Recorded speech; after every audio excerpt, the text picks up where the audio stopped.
Good afternoon, everyone. Yeah, this is Reema, working as Research Fellow at Center for Innovation and Biodesign, PGI Chandigarh. It gives me an immense pleasure to start this session by heartily welcome everyone.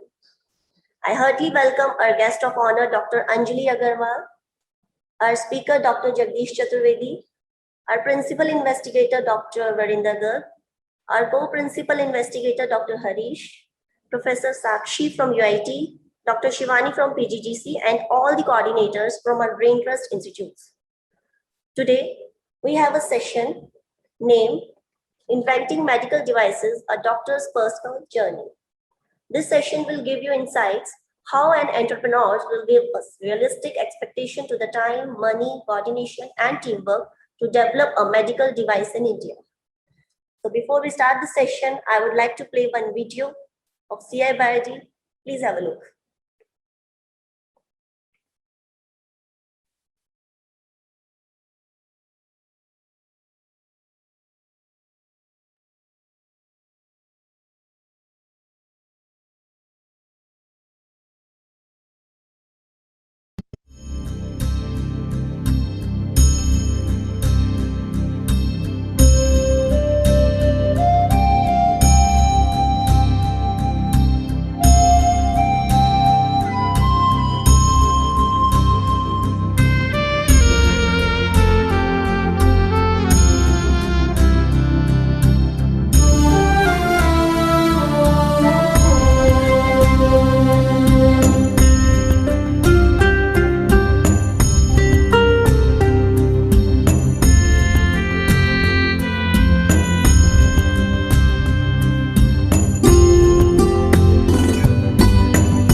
Rima. Very good afternoon to all. So I'm Shivani Singh. I would like to welcome you all once again for this new session of Arogya Short-Term Attachment Program. So before we start with this new session, I would like to introduce the center as well as this program to all. So about the Center for Innovation and Biodesign. It is a healthcare innovation hub and startup incubator established by ICMR at a premium medical research institute and hospital of global repute in India, that is Postgraduate Institute of Medical Education and Research, Chandigarh. ICMR CBIOD aims to promote innovation in medical devices, instruments, life sciences, healthcare technology, education, clinical research, and healthcare delivery by creating a conducive ecosystem with the involvement of stakeholders from research institutions, government, and private healthcare globally. About the objectives of Center for Innovation and Biodesign, it is to promote innovation in biodesign of medical devices, instruments, and technologies, including life sciences and other branches of healthcare for making healthcare affordable. It is to promote automated solutions and approaches for various common medical problems. It provides manpower training to researchers, clinicians, and faculty working in the area of medical sciences. And it is a consultancy center providing a solution to hospitals and business in the area of medical science. About this Arogya Short-Term Attachment Program, this program is a golden opportunity for students, researchers, as well as faculty members to know more about innovation, incubation, prototyping, clinical validation, and commercialization of novel ideas in affordable and scalable healthcare. It is to promote knowledge of technology and social sciences in the medical profession so that we can come up with some new ideas in medical. This program is providing personal interaction with the expert of medtech industries. It is an opportunity to work on the development of prototypes with the expert teams. So now I would like to invite Dr. Vrinder Garg, our principal investigator of CBIOD, to kindly welcome our guest of honor, Dr. Anjali Agarwal. Over to you, sir.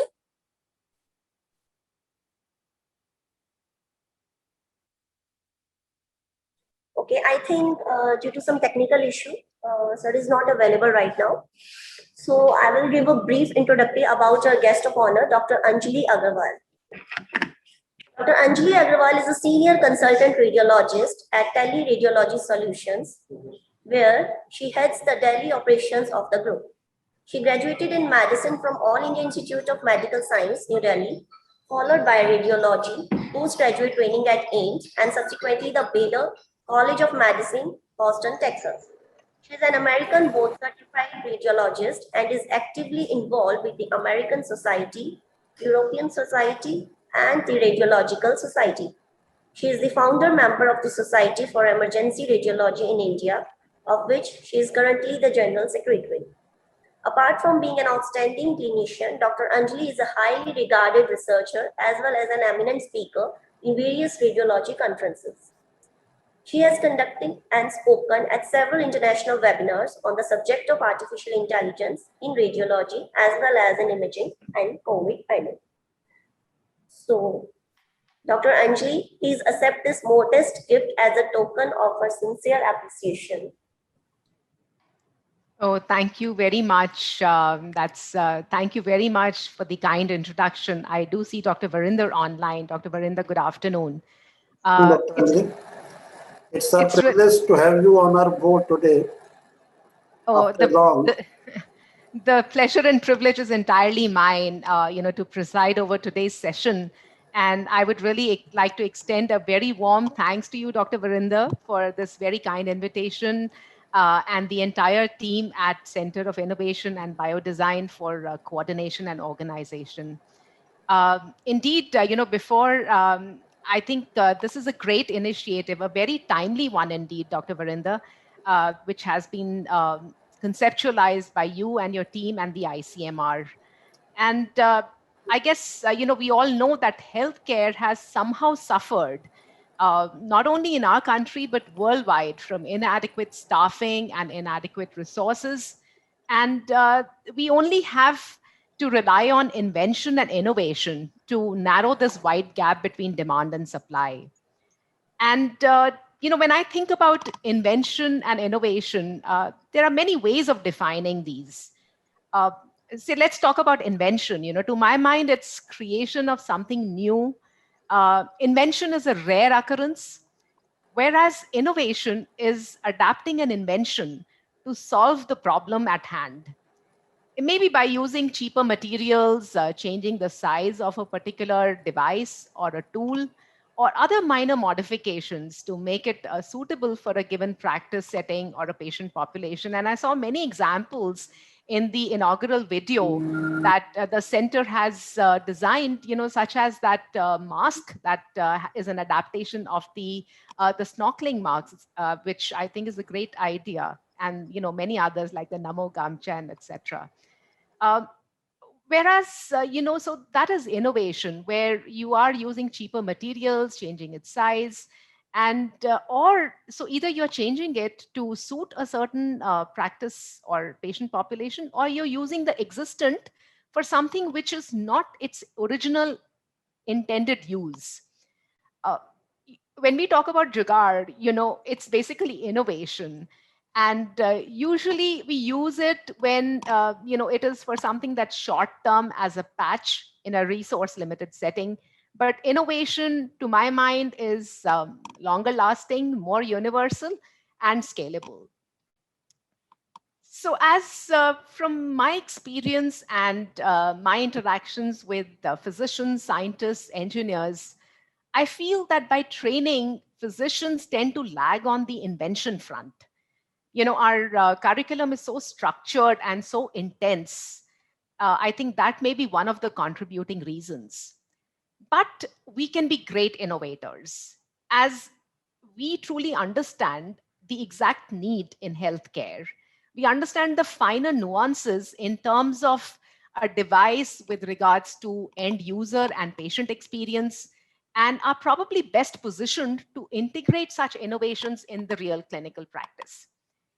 As you all know, I'm a radiologist, a teleradiologist, and I'm seeing how artificial intelligence is rapidly making inroads into various aspects of radiology. Uh, AI for intracranial hemorrhage, for example, was amongst the first classification tools to be developed. And without a radiologist's input or clarity of what the end use really is going to be, and what I mean by that is whether we are going to use a tool in a triage setting for prioritization of a busy workload, or are we going to use it as a basis for escalation of higher care? Or say we want to transfer the patient to a tertiary care center, we found a bleed. It may not be effective. And the reason is because in the triage setting, the AI tool needs to have a very high sensitivity. Whereas for the latter setting, you need a higher specificity of the tool. Otherwise, you will be, there will be a lot of chaos. And in an already resource limited setting, it would be a major event. So what I want to reiterate is that a physician's perspective and appropriate leadership is critical for success of any innovation in healthcare. I also want to point out that interdisciplinary and cross-disciplinary environments and collaborations, be it interdepartmental within the same institution, different institutions or sister institutions, or different institutions with different backgrounds like medicine, engineering, data science, basic sciences. I think these collaborations are really the need of the times, as one can no longer afford to work in silos.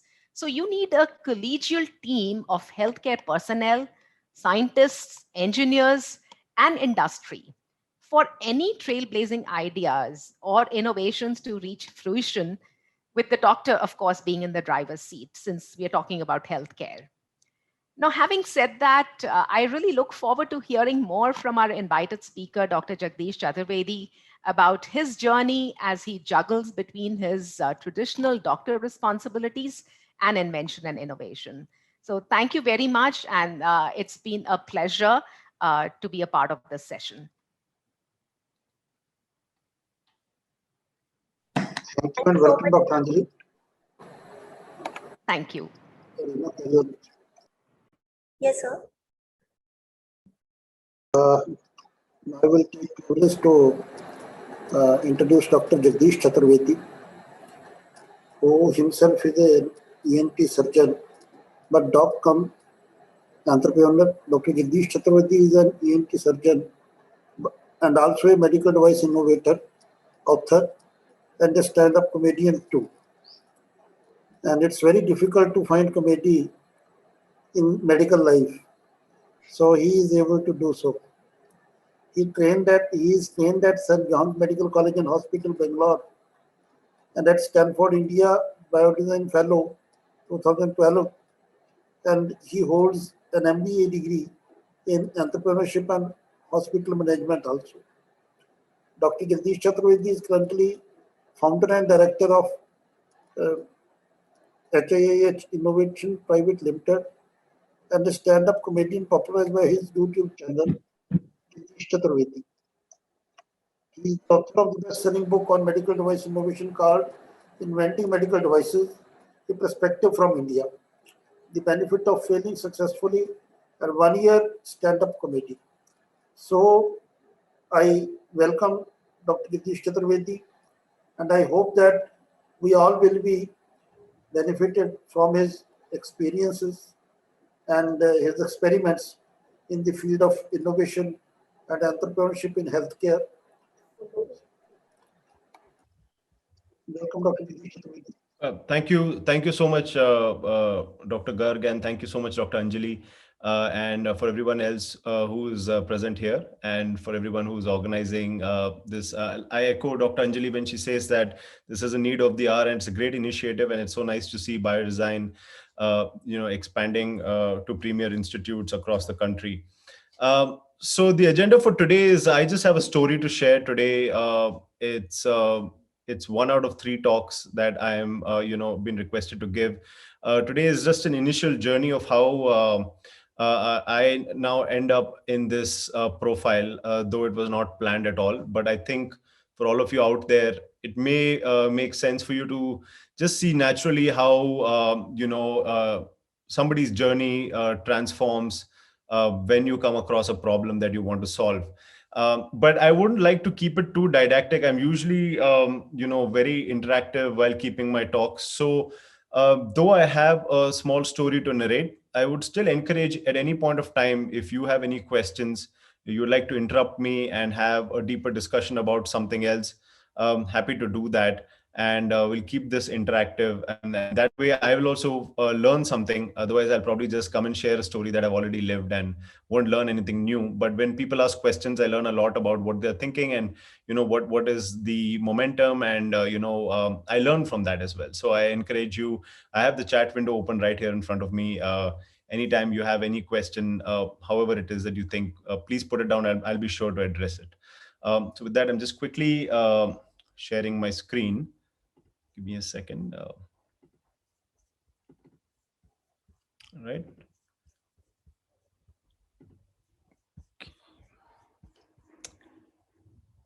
Hope you can see my screen. Yes, sir. Great. Rima, can I make a small request to you? Now, when I'm sharing my screen, the chat window has disappeared. So if anytime there's any question that comes up, please don't hesitate to stop me and share that question so that I can answer it, because during screen sharing, I'm not able to see the chat window. Okay, fine, sir. I'll update you. All right. Thank you.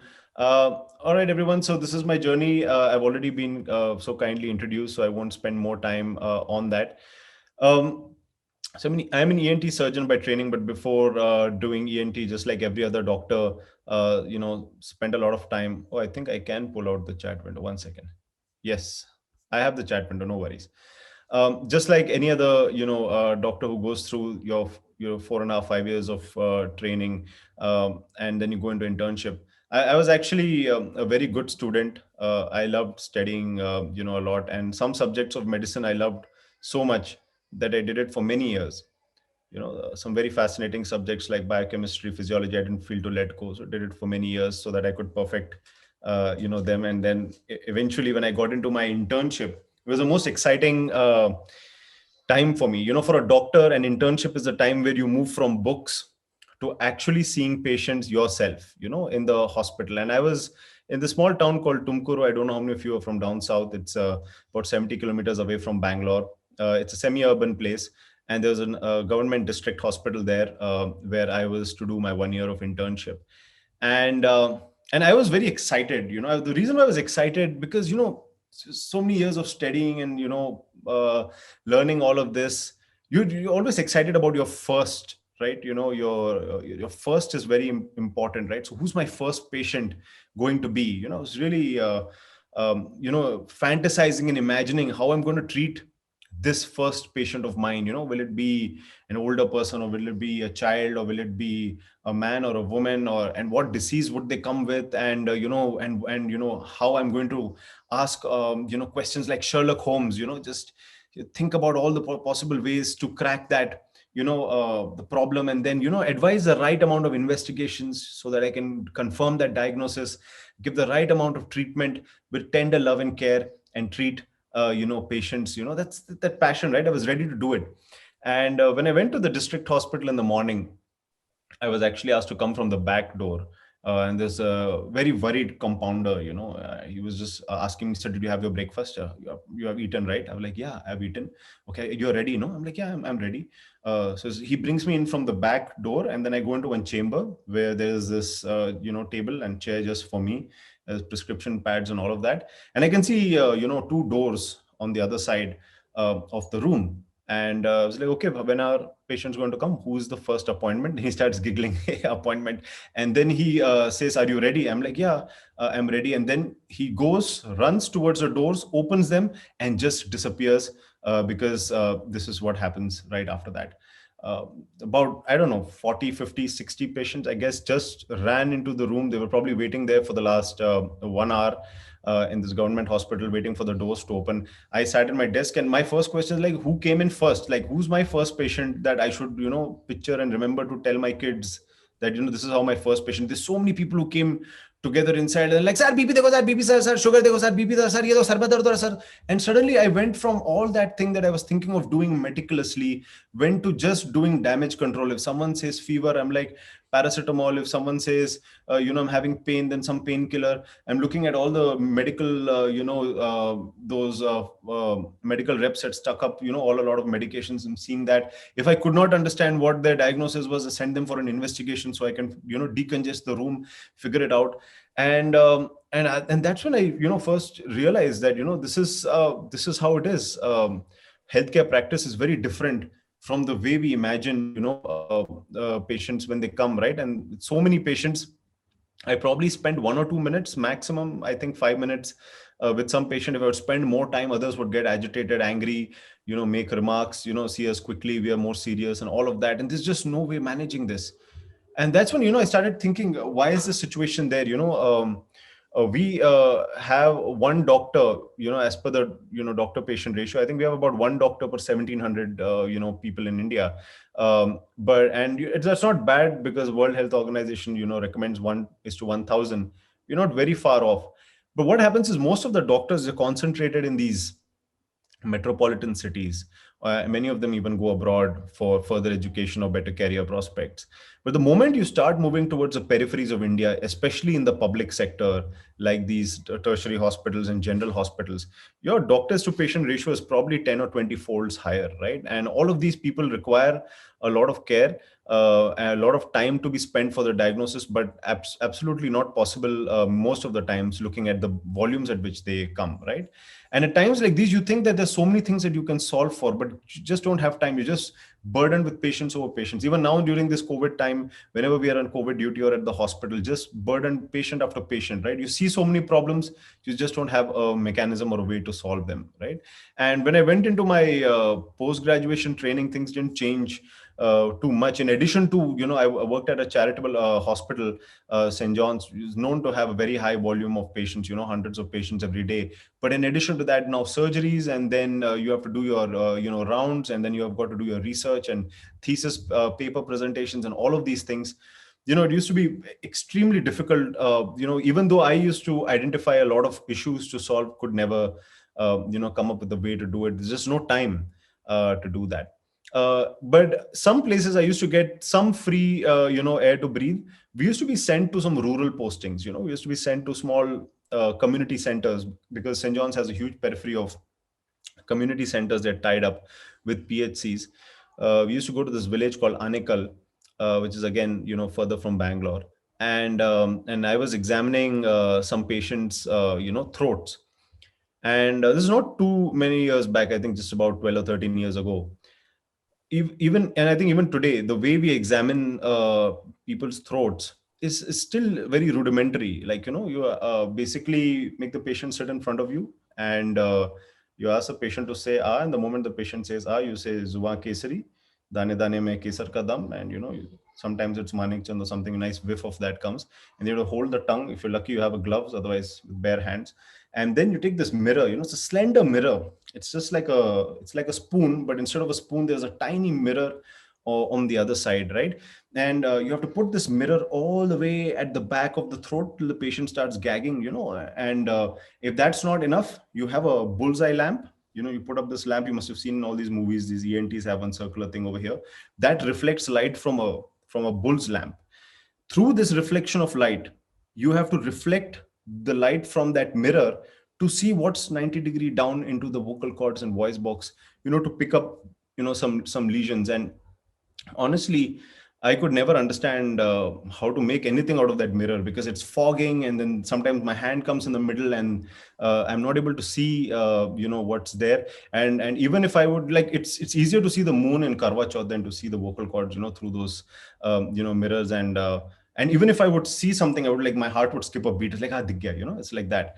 But most of the times I would just be making sounds like I'm understanding something, so that the patient doesn't beat me up. So I'll be like, and then give a lot of guesswork treatment, right? Which I never felt very good about.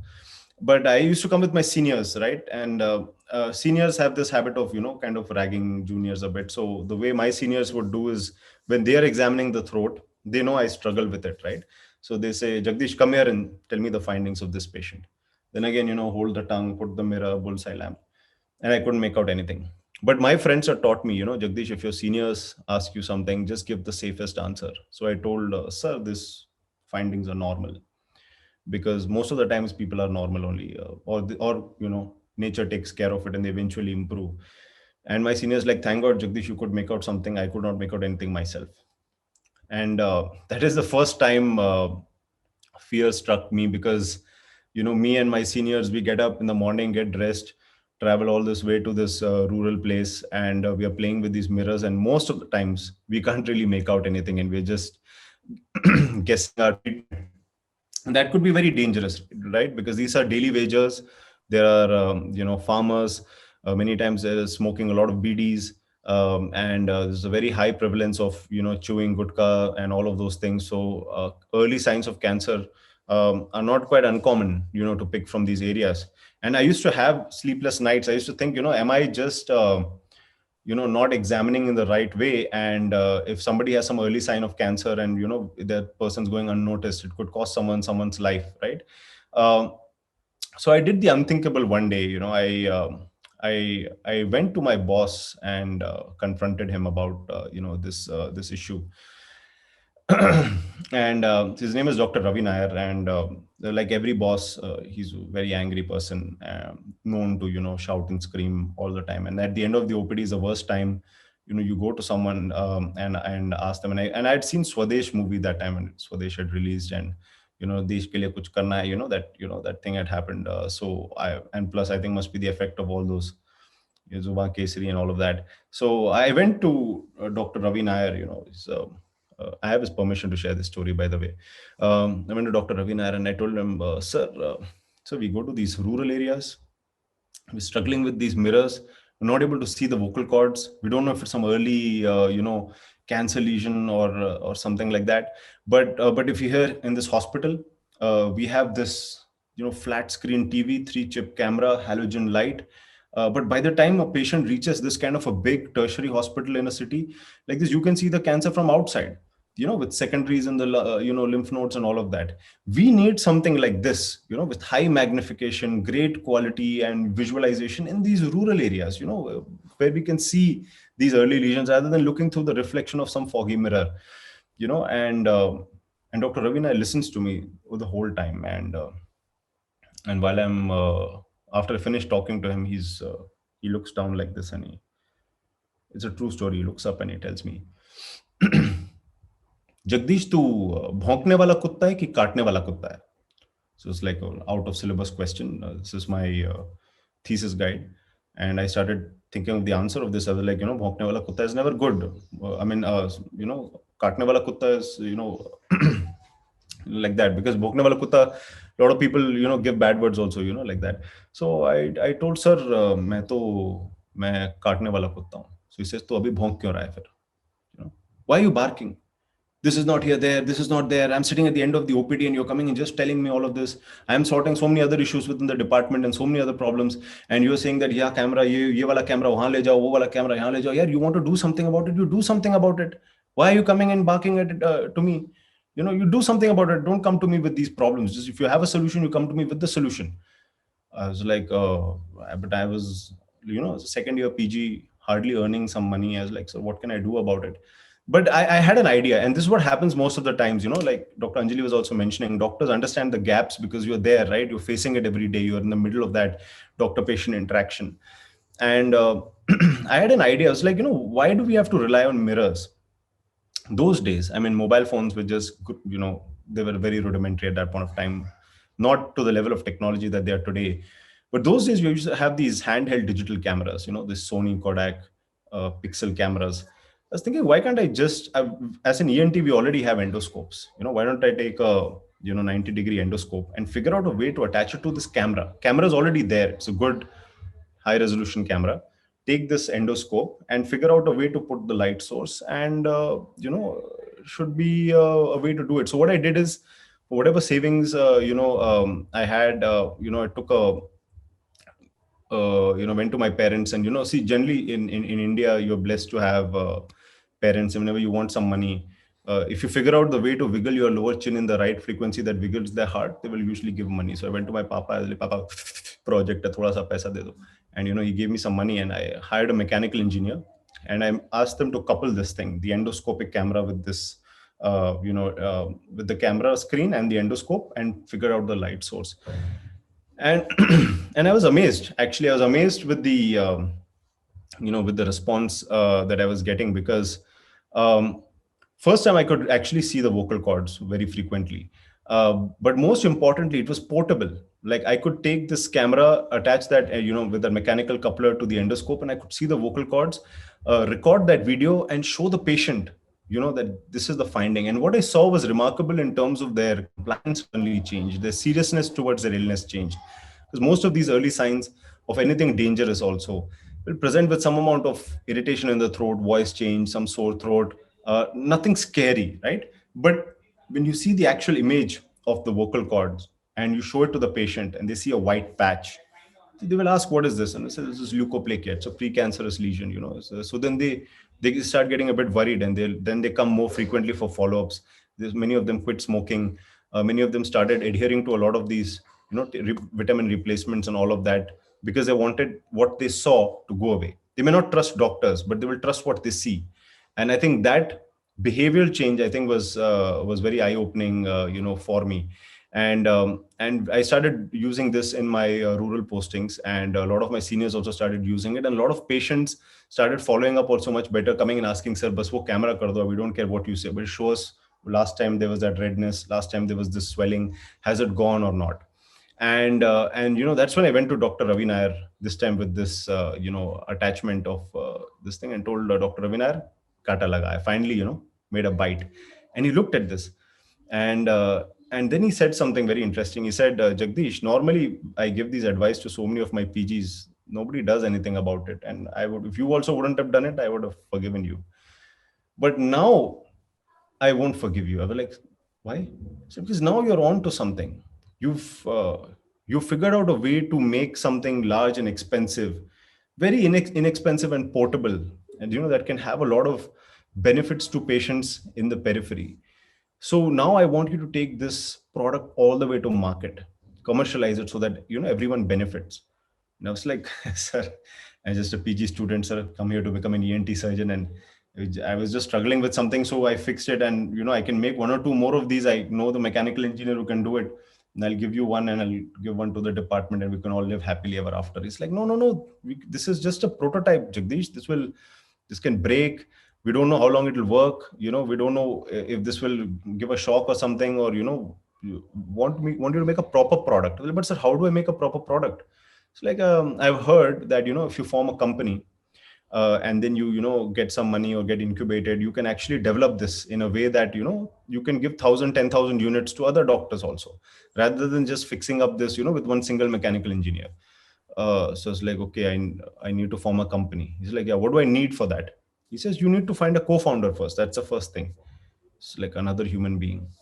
And as in a busy schedule, the only other human being I knew is I went home and I have a wife. So I asked her, you are my partner in life. Do you want to form a company with me? And she said, no. So I went to the next best option, her sister. She agreed, Sali Adi Gharwali type.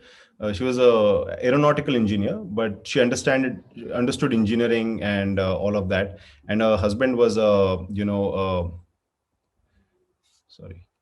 husband was someone from the business background, studied at IIM Calcutta and all of that. So they understood a lot about how to make a product into, a safe device, and what kind of business models and all of those things that you need. I didn't understand any of those. So together, all of us formed a company called Yukti Medical Innovations. And like, honestly, that was probably one of the worst decisions of my life, because see, as a doctor who's a PG, right, spending 80% of your time at the hospital, and then working with two other people who are also working part-time, forming a company, right? And that time the scene was not so good. That time innovations was not something talked about. That time the thing was, the moment I would talk about this product, my friends would be like, oh, Jagdish, medical chhod diya, so you now become someone else. Because the mindset is that invention is not a job of a doctor, even though healthcare innovations has to come from the doctors, because it's unreasonable for someone who's not a doctor to understand the nitty-gritties of the gaps. But the ecosystem was such at that point of time, right? And if I would go to an investor, they'll be like, no, I want a full-time innovator. I don't want someone who's spending a lot of time in the hospital. So we would not get any funding also. And everybody would charge us. The design firm was charging us a lot of money. Even at that point of time, just to do the ergonomic design of this product, I think it was close to about 7 lakh rupees. For which we had got some sort of an MSME design grant that reduced it by 60%. 40% we still had to put from our own money, borrowing from friends and family. And it was really very hard to manage. It was affecting both my work. It was affecting my academics. And at one point of time, I had to go to Dr. Ravi Nair and said, sir, dekho, I really tried, but this whole structured process of forming a company, raising funds, developing product is really not something that I think we can do. We don't know how to invent, and there's no system out there also. So why don't I just make a few products and just donate it to the department, and let's leave it there. And he agreed. He's like, he really saw me struggle, and I think he's also hearing a lot of complaints from the department that I would not be there, or run away here and there for these things. So he said, okay, no problem. But just as I was leaving the room, he stopped me and he said, Jagdish, if you and I don't know how to invent, these problems, somebody must be knowing how to invent. I was like, yes, sir, somebody must be knowing. Why don't you go learn from them? I was like, sir, my thesis, and then I want to become like any other ENT surgeon. Where I will go learn how to invent. She's like, no, there must be some program that must be teaching, right? How to invent and all of that. Why don't you learn and, learn the process, and then, get this product to its natural, conclusion. I'll clear your, whatever this theory and exams and all of that. But, I want you to still take this forward with that promise. And he told me about this program called the Stanford India Biodesign. And at that point of time, I think it was running its 4th or 5th year. And it was a very interesting program. Stanford India, but before I talk about the Stanford India Biodesign program, which I actually got just after I finished my ENT, this program was between IIT Delhi, All India Institute of Medical Sciences, and Stanford University. And this whole approach of biodesign is what Stanford University has been using for many years, developing those technologies, which 85% of those we would import at very expensive prices over here. But as I got into that program, I didn't want this product to lie. So I did a very interesting thing because I kind of felt the amount of effort we had put. I didn't want it to just be lying here when I'm going to the US and AIIMS to learn this process, right? So what I did is I made a quick licensing deal and sold the the IP of this intellectual property of this device to the design firm itself. The design firm who had designed it for me, but they designed it for a fee. I said, I've run out of money. I'm going abroad to learn this process. It's a fellowship. I don't know, 1 or 2 years, whether, I would be interested to continue this or not. I may learn other things. But you've learned you've known how to develop this device. You understand the problem, the gap very well. You also spent a lot of time doing this. Why don't you just take this as your own product, and make it your own pipeline? And though it was not something that they were thinking of, but when I offered it, they felt it was an interesting proposition. And I didn't really worry much about the numbers, and I was like, it's for a very small amount of single low digit royalty. I had agreed to transfer the entire license to them just with the hope that this product goes ahead. And when I did that, after that I felt, okay, now at peace, I can go and attend this particular program. And like I said, Department of Biotechnology, Government of India had this tripartite agreement between AIIMS, IIT Delhi, and Stanford University. And it's a very interesting concept that they would take a doctor, an engineer, a product designer, and a scientist, create them as a team, and send them to Stanford University for 6 months to learn the biodesign process there, then come back to AIIMS and IIT Delhi to implement the biodesign process here, and then do kind of like a 1-year bond, to implement that, grow the technology in India as a part of this completely funded, stipend provided biodesign fellowship program. And the moment I went there, the 4 of us, when we went there, I learned I had 2 big learnings actually when I went to Stanford University. And I went to the biodesign department. The biggest thing that I noticed over there is that all the people there who were teaching the innovation process in Stanford University in biodesign were doctors from India with American accents. Raj Doshi, Uday Kumar, Anurag Mehral. I was like, हम लोग 7 समुंदर पार हवाई जहाज में इधर आए, हमें यार कोई एंड्रू तो जेसिका तो दो यार. Like, I mean, what do I go back and tell my parents? Joshi uncle के साथ हम लोग innovation सीख के आए, and I would never digest that. Like, these are Indian doctors. Like, I asked Dr. Raj, where did you do your MBBS from? He said, Navi Mumbai. So you studied your MBBS also from India, and how are you doing this? You're able to. It's like, our government is paying us to go outside of India to learn from us only and then come back to India. I couldn't understand that. And so my other colleagues also could not understand.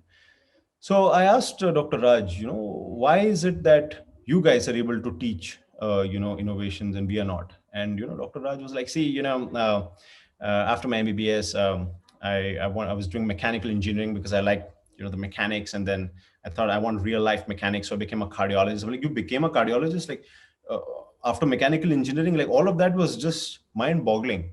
So I asked him, please tell us, why is it that we are not able to invent? You guys are inventing and we are learning from you. We are spending, our taxpayer money to learn from you. And he says, this is what he said. He's like, Jagdish, when you come to Stanford University and you got an idea, then you can talk about your idea to anyone. Like, you can walk up to the cafeteria and you can speak to a product engineer, you can speak to a business graduate, you can speak to a lawyer, you can speak to a model if you like, the many of them over there. But the most important thing is you can start interacting with cross-disciplinary people very quickly, and if you start forming a team, you can form a company. And if you form a company, Stanford University gives you a sabbatical to allow you to explore your product and spin it out into a company that the venture capitalists could invest in. And then later on, Stanford takes a small stake and exits your organization, just like it did with Google. And I was like, oh, the only time in India I meet an engineer if he's a patient on the operation table, you know. I can't take my scalpel and, you know, before cutting him, I'll tell company banayega mere saath to bachata hu. And sister scalpel though, you know, I can't do that, right? We don't have a natural way to engage with cross-disciplinary people in India. So that's one thing that I learned. The second most important thing I learned about this biodesign process is that it's not very intuitive. I mean, it makes sense when you understand the process, but it's not an intuitive way of inventing, you know. The intuitive way of inventing is, okay, you see a problem and you get an idea, and then you start finding a team around it. What I realized from the biodesign process that sequence is not conducive for effective innovations. You can still make a successful device. That's not what I'm trying to say. It's not an effective way to do it. Like, it may take much more longer time. It may take you a lot of money, because here's what happens, you know, and this has happened with my first product. The moment Jagdish sees a problem and Jagdish thinks of an idea, then Jagdish starts finding team members, you know. Like, I went to the design firm, I went to the mechanical engineer, I went to an electronics engineer, I went to product designers. They're like, oh, we have to work on Jagdish's idea. So Jagdish has to pay us, you know. Why would we do it? It's your idea, you want it to be made, so you pay us. So I ended up paying the mechanical engineer, I ended up somehow getting a grant and paying the product designers. Every team member is already one step behind because they are working on Jagdish's idea.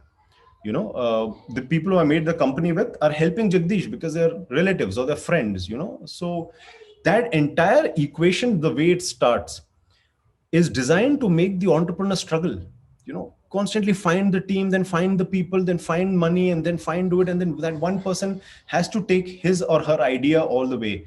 And that's that's really not teamwork. It's just outsourcing and finding ways to get your work done, right? And then pay a lawyer and get the IP done. And, you know, and investors don't invest in a single entrepreneur driven, you know, organization. What biodesign teaches, or they follow a lot, you know, in the Stanford University, is a little different. They change the sequence. They say you identify the area of the problem, then create a team first, and then think of the idea together with the team. And you must be thinking that if you don't have an idea, what will the team do? But that's the whole process, right? You figure out an area of your interest where you think, okay, let's say pediatrics, or now let's say COVID or airway diseases. That is the area of problem. Then you look for a team first of who wants to work in this problem. Like, you know, you can call your engineering friends, design friends, doctor friends. You know, I'm doing something around COVID.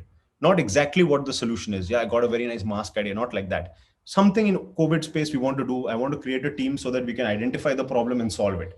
Something at that level. And then if those people who have got, you know, 5-10 years of experience, they have some cash flow, they're willing to invest into a company as a co-founder, they're willing to spend the next 2-3 years developing this. Great way to get a team first. And then research together as a team to identify in that space of that problem. Let's say COVID, in that space of the COVID, what is it that you want to solve? And then when you identify that problem together, and then when you solve it together, it is not Jagdish's idea. It is everybody's idea. And getting that is actually very important for sustainable development of a product, because then it's not a single person driving it. A single person driving it has lesser chance of taking it all the way to success. It only depends upon the grit and resilience of that one person.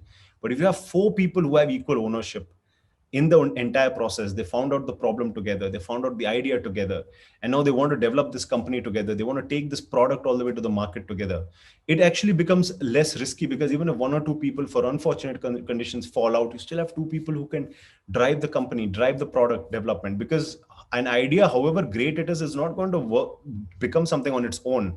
Somebody has to make it. And that's a problem in India. And India has millions of bright minds, and there is no shortage of ideas. If you're thinking there's a shortage of ideas, you're absolutely wrong.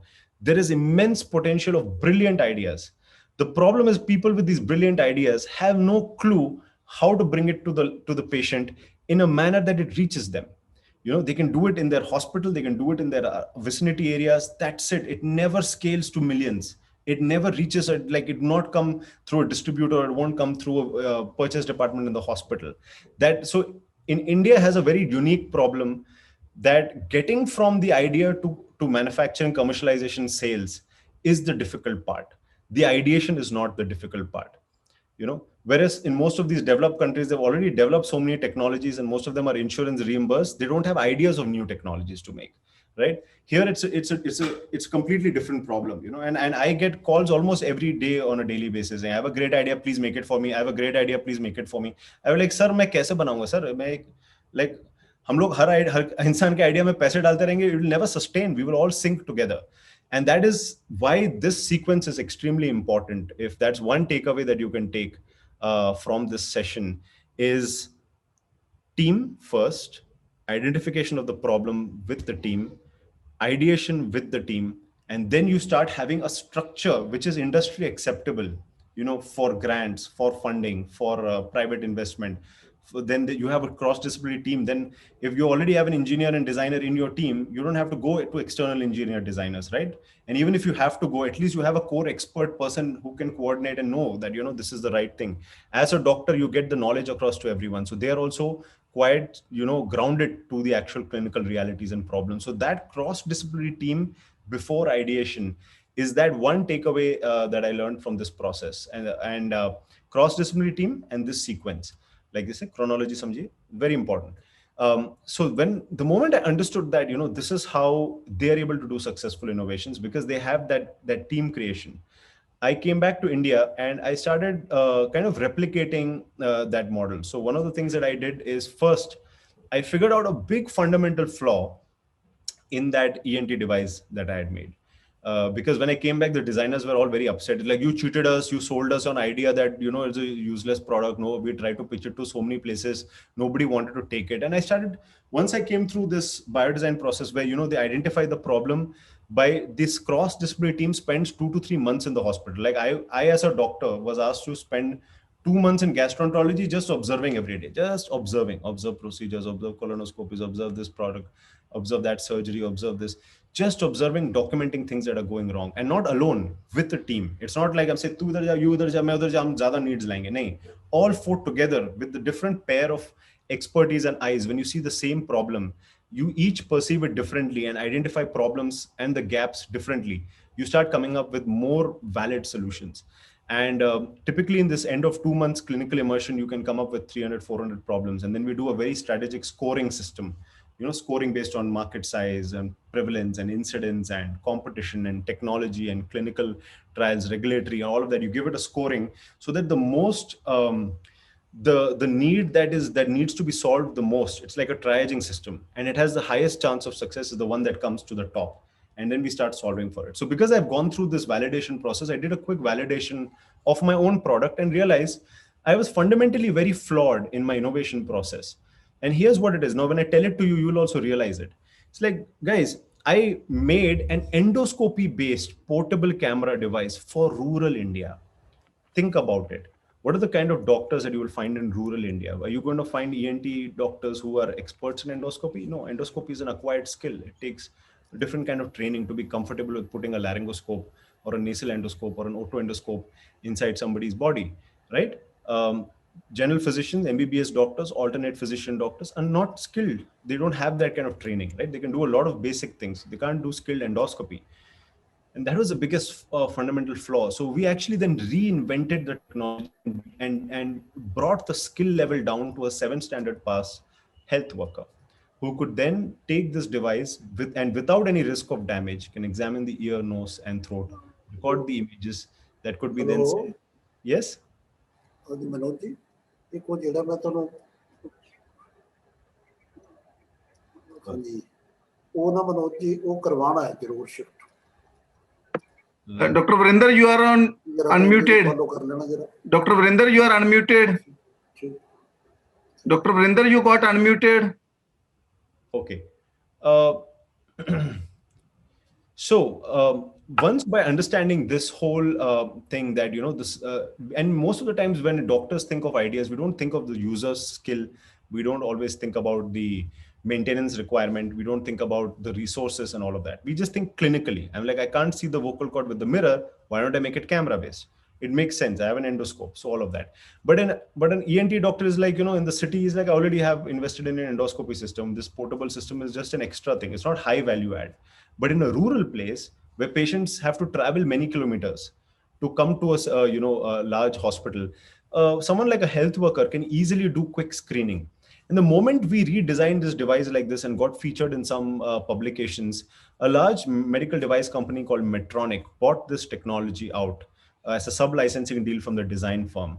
And this product today is called Shruti iHear's IntraView product. It has screened over about 800,000 patients across the country, given jobs to hundreds of health workers, and is a quite a well impactful, successful device today that is screening for ENT problems. And a lot of the people have been picked with early illness and have been offered surgery through telemedicine that has been driven by a health worker based model like that. And that's why when your product starts meeting all the need criteria, normally we're just thinking about clinical need, but it's also user need, it's also maintenance, it's also requirement, it's also durability, it's also cost and affordability and accessibility. There are a lot of those things. Just making something cheap is not going to sell it. There are a lot of those things that you have to identify when you work together as a team. And sometimes for doctors, it's very hard to zoom out of the clinical perspective. But when you have an engineer with you, you have a designer, you have a business person with you, they're able to look at those gaps better. So the cross learning is far more superior. For them also, they learn clinical aspects, you learn a lot of other aspects, and then you're able to do that. So while I was doing, we got this product successfully out. I have another 5 minutes. We started doing the same thing and creating teams, same structure. Create a team first, come up with an idea, spin off a company.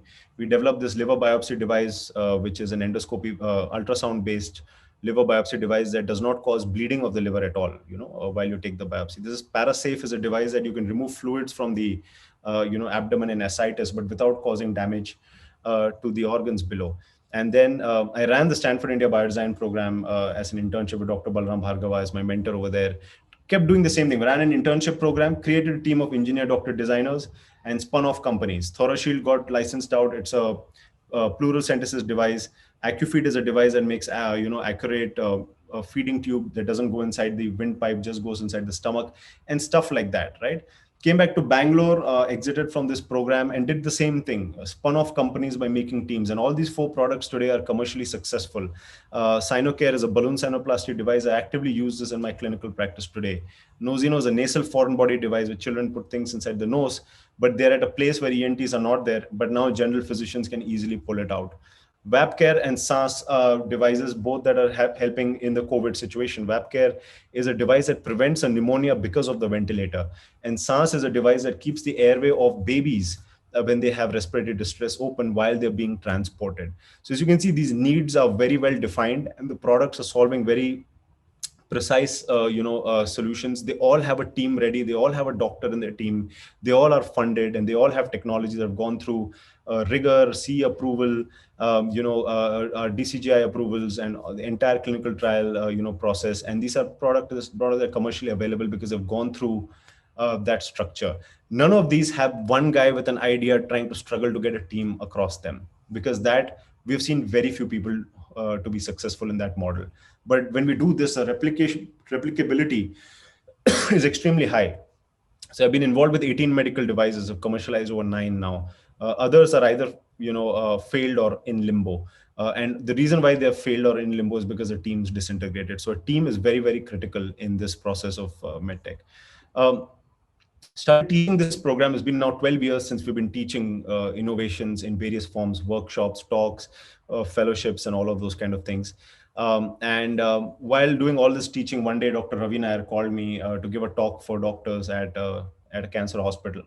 And I gave a talk and a lot of doctors understood so many things about innovations. And at the end of the talk, I thought Dr. Ravi Nair will tap on my back and say, great job. But he said, Jagdish, to abhi bhi bhonk raha hai. I'm like, kya baat karo, sir? I practice bhi kar raha hu. I'm trying to teach people. I'm developing devices. So he said, but you're barking about it. How many hospitals, colleges will you go and give these talks? So like, what shall I do? It's like, write it in a book. I was like, chalo yaar, likh dete inke liye kitab. I was like, sir, I don't have any successes. I have only failures. I'll write about those failures. 10 devices where we struggled, I'll write about it. And he said, Jagdish, this is the most important thing that I learned from him.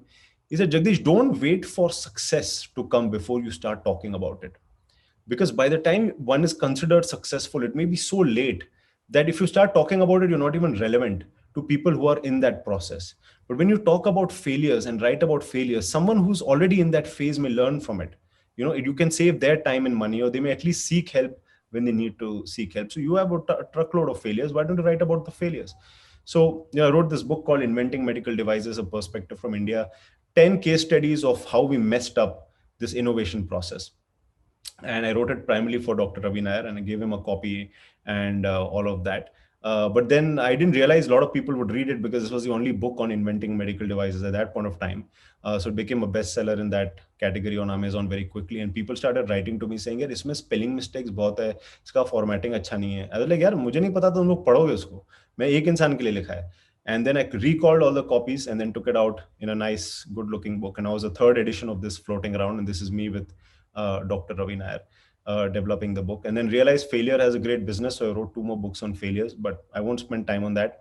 But with this, it's a snapshot of all the products that have made it to the market, with me giving this narcissistic smile while I continue my clinical practice. This is a photo of me using my own invention of balloon sinuplasty that went through 2.5 years of product development, regulatory approval, and commercialization licenses in India. And now patients are using this in a low-cost way to get cured from their sinusitis.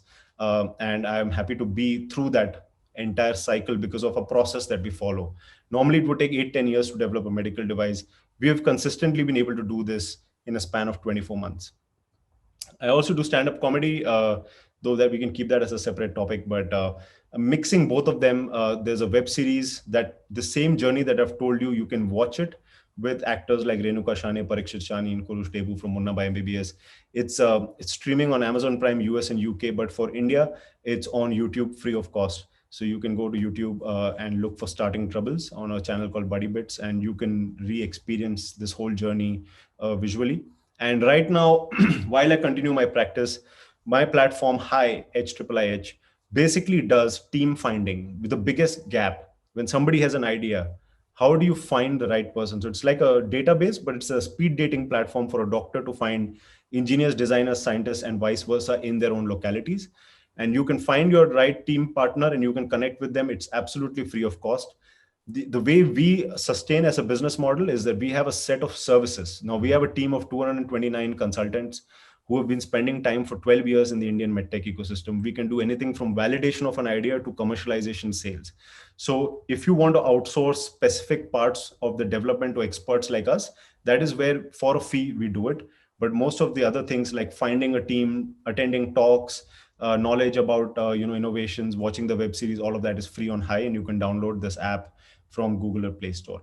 But with that, I would like to thank everyone for your time, and I hope this was useful. I'm open to some questions. If not in this session, in the next few sessions, I plan to do some hands-on activities to walk you through this process. And here's my contact details. Dr. Simarjit Kaur is asking, how can we involve our budding researchers to be part of innovations? So when the researchers are part of academic institutes, I think at this stage, they should get involved with some startup company or an industry partner to actually see non-academic development. It is very different from an academic setting. And as a researcher in the beginning, a couple of times you can do this as an academic exercise, like we did it. The biodesign process was very academic in the beginning, but the more you start doing this closer to reality, the more these researchers will then learn how to spin off their own companies or develop products with a pathway that can go into the market. Like, there's a GEM portal from the government. How do you get that product there? How do you get the DCGI approvals? How do you get the trials and all of that, so that you can actually have buyers who can procure these devices that you develop? Yes, thank you, Dr. Jagdish. Thank you so much. Yes, there is a dire need, we all know, for our especially young researcher, budding researcher, to come forward and, to give something innovative for the society. So they are the ones who can, we need them to come forward, but somehow there is a kind of hesitation, I would say, or they are not getting the right platform. But the way you have projected, I have noticed 2 points from this journey of yours. And yes, so sir, I'm highly grateful to you for such an enlightening and motivating session. because the young researcher, they were listening to you, still they are listening to you, and definitely I know they will be feeling very much motivated to do something, for the upgradation of the society. And I picked up your 2 points. Like, I really liked when you said we are living in a kind of ecosystem, and I do agree, because we know that only the doctors, they are the ones who are examining their patients, and and they are treating them, and they are they are the ones who are directly in contact with the patients and understand their problems, the issues. Right. So feel they are the best guides when it comes to the innovations in the field of the healthcare, because you are the ones who understand the problem. Like, you have projected in your journey how you shifted from being an ENT surgeon towards entrepreneur in the field, just to find out the solutions for certain kind of issues being faced by the patients. And sir, CBIOD, I would say, is a kind of platform where the doctors, engineers, and researchers, like the researcher from the universities, the budding researchers, they are the ones who are working collectively to find out the innovative solution in the healthcare.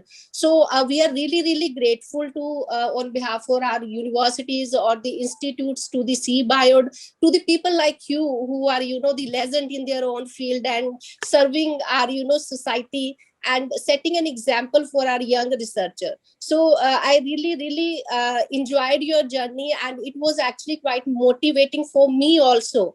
And I really liked the way you were referring Sherlock Holmes. So I was really, thrilled the how you referred and compared yourself with Sherlock Holmes, who always, looks for curious about minute details so that can sort out the major mysteries. So, like, sir, you have given us a proper, that is a kind of journey I will never forget, how you were more keen to become a journer, and how you ended up in an entrepreneur to serve the society. So thank you so very much once again, sir.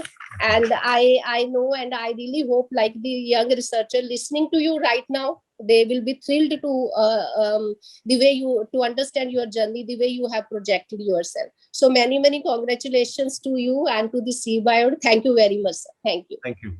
Thank you very much. Yes, Dr. Anjali, go ahead. Dr. Chaturvedi, what a fantastic journey. I just wanted to, and I thoroughly enjoyed it, and of course, very inspiring. And it just, I think the few highlights that I want to emphasize, Dr. Varinder, I'll just take a minute, is the fact that it's a mindset, that we have brilliant sparks in the country, but the mindset is not there. The ecosystem is missing. And I think that's what Dr. Varinder Garg's initiative is aiming towards, to provide the right ecosystem. So luckily we have that ecosystem coming up with initiatives like that. Number two is the fact that, innovation and research is not like a bright spark just flying off. It's not as spontaneous as what we think it is. It is structured. Like you mentioned, your experience at Stanford. So it's a structured environment that is more conducive to any innovation, reaching its ultimate fruition stage. So I thought that was critical. And of course, number three is the teamwork. That is absolutely, that is so important. Back in the 80s, when I joined medical school, I had no idea, it was like engineering is totally separate and the biosciences are totally separate. It was hard for us to imagine, Dr. Varinder would agree with me, to even imagine that, there is some kind of a crosstalk. And it's, when I went to the US, there were many who came from aeronautics background into radiology or engineering background into radiology.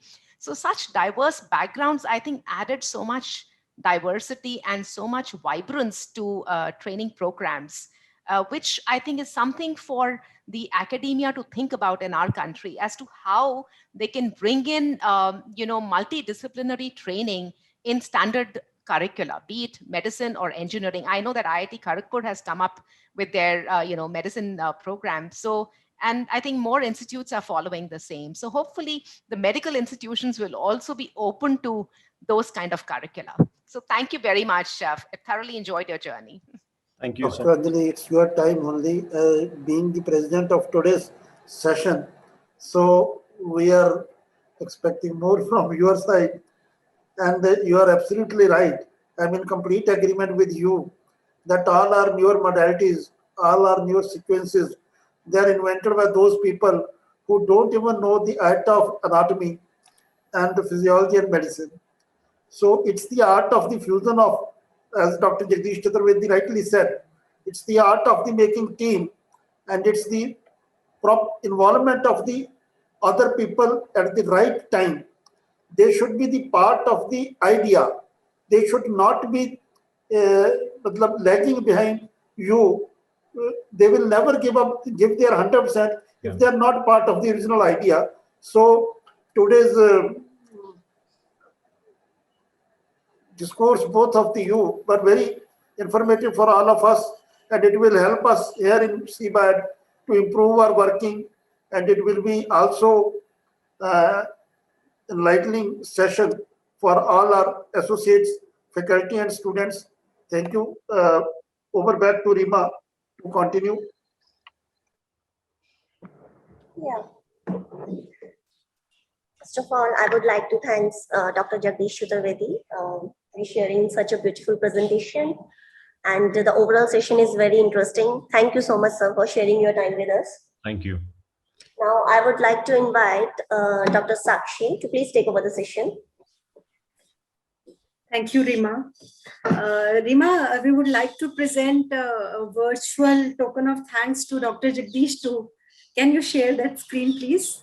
Yeah, ma'am.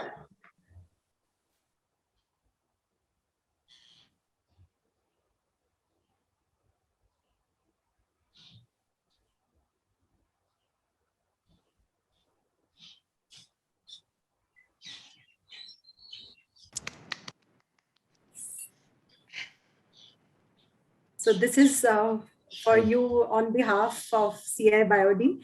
Thank you very much. Thank you. Thank you so much. And I know there are some questions I have not answered. I think in our next session, when I get some time, I think we are running out of time today. I'll definitely address those questions in detail. Thank you. So let me give a formal vote of thanks on behalf of CI BioD and entire team. I extend a very hearty vote of thanks for today's session. I would like to thank our guest of honor, Dr. Anjali Agrawal, for taking out time from her busy schedule. It was indeed a pleasure listening to you, ma'am. You rightly said that innovation and invention with proper perspective and appropriate leadership is the most important in interdisciplinary research and other activities in medical and healthcare. Thanks for your presidential remarks also, ma'am. Thank you. I would like to thank Dr. Jagdish for enlightening us with his knowledge and real life experiences. It was full of knowledge and interesting things. I'm sure our students, faculty members would have enjoyed that too. Special thanks to all our Brain Trust Institute faculty members and students for attending this session. So thank you all for joining us for today's session. Thank you very much. Thank you. Bye. Bye. Thank you.